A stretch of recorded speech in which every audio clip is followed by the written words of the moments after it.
हम NCERT class 9 history के chapter French revolution का फर्स्ट मॉड्यूल करेंगे। In order to understand the chapter well, chapter को छोटे छोटे मॉड्यूल्स में स्प्लिट किया गया है। इस चैप्टर के फर्स्ट मॉड्यूल में हम इस चैप्टर को इंट्रोड्यूस करेंगे, जो बेसिकली हाईलाइट करेगा the importance of the French revolution in the making of the modern world. Her module के एक्सप्लेनेशन और कमेंट्री को ध्यान से सुनिए और समझिए।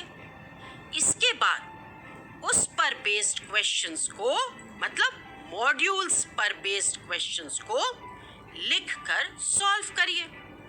कमेंट्रीज एंड एक्सरसाइजेस के द्वारा हम आपको अश्योर करते हैं कि आपको चैप्टर अच्छी तरह से समझ आ जाएगा। तो चलिए स्टार्ट करते हैं हम अपना पहला मॉड्यूल। तो चलिए हम डिस्कस करते हैं अपना टॉपिक, द फ्रेंच रेवोल्यूशन। तो सबसे पहले ये समझते हैं कि रेवोल्यूशन होता क्या है। तो रेवोल्यूशन जो है, जब कुछ लोग फोर्सिबली, मतलब फोर्स यूज करके किसी फॉर्म ऑफ गवर्नमेंट को ओवरथ्रो करते हैं, मतलब हटा देते हैं, to bring in a new system, वो होता है रेवोल्यूशन। और ये जो चेंज होता है, मतलब न्यू सिस्टम का आना होता है ड्यू टू द रेवोल्यूशन, वो बहुत नोटिसेबल होता है। फ्रेंच रेवोल्यूशन में लोगों ने क्या किया? मोनार्की को फोर्सिबली ओवरथ्रो किया, हटा दिया, और फ्रांस को एक रिपब्लिक बनाया। तो ये होता है रेवोल्यूशन। जब हम फ्रेंच रेवोल्यूशन की बात करते हैं तो हम बात करते हैं लेट 18th सेंचुरी यूरोप की। In the late 18th century Europe में several revolutions and important events हुए that marked the beginning of a new era. New era मतलब न्यू पीरियड।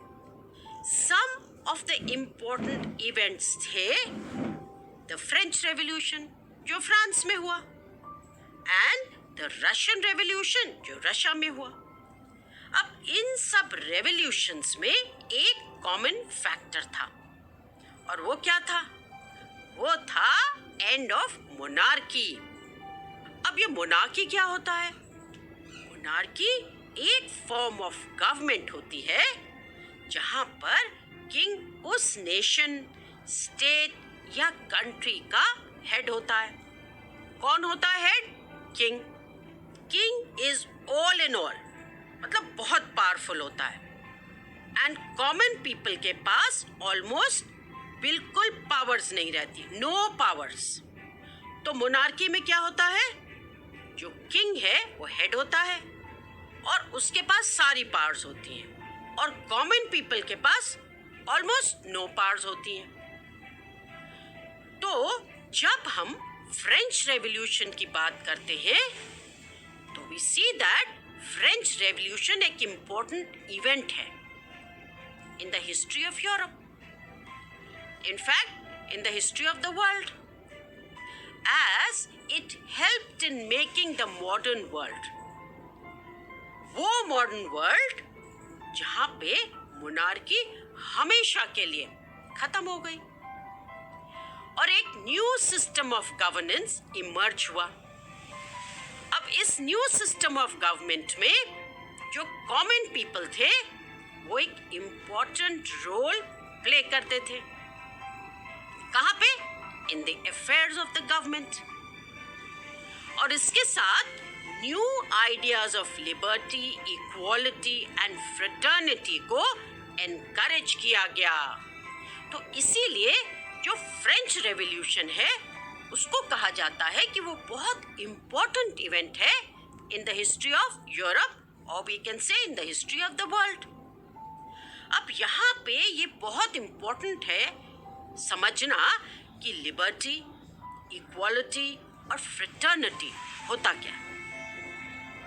तो लिबर्टी मतलब एक ऐसा स्टेट, मतलब एक ऐसी सिचुएशन जिसमें कोई बंधन ना हो।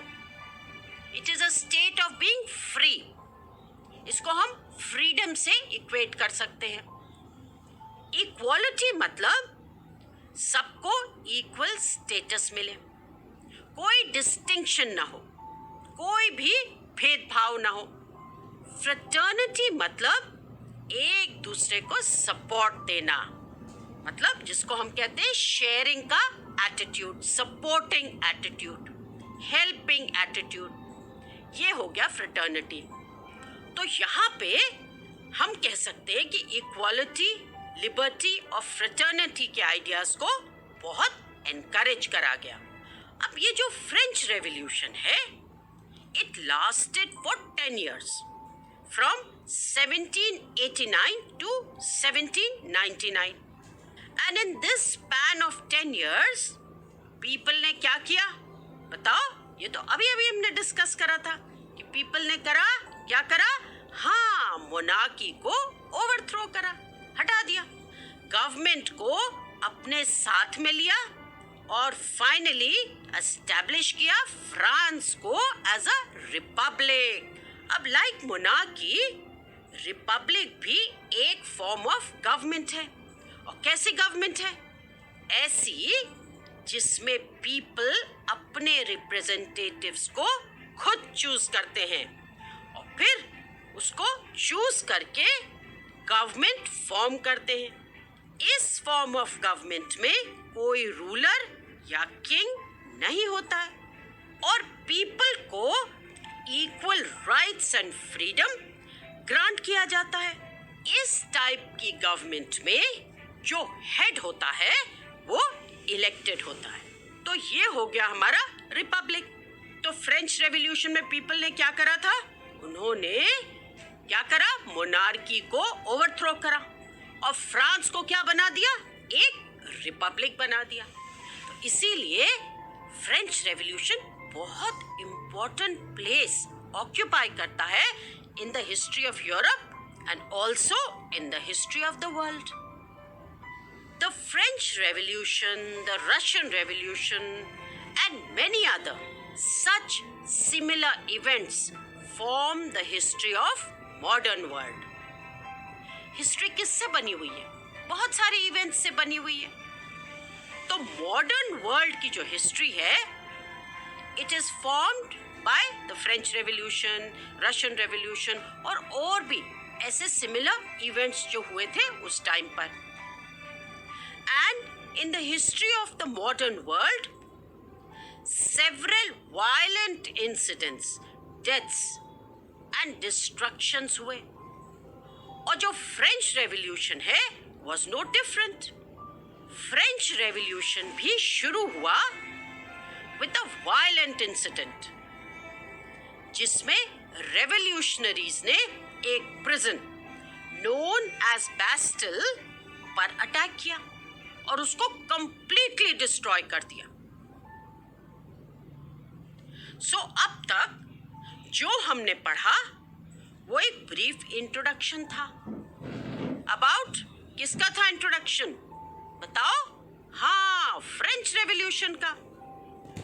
अब हम नेक्स्ट मॉड्यूल में चैप्टर के मेन टॉपिक पे फोकस करेंगे, मतलब हम डिस्कस करेंगे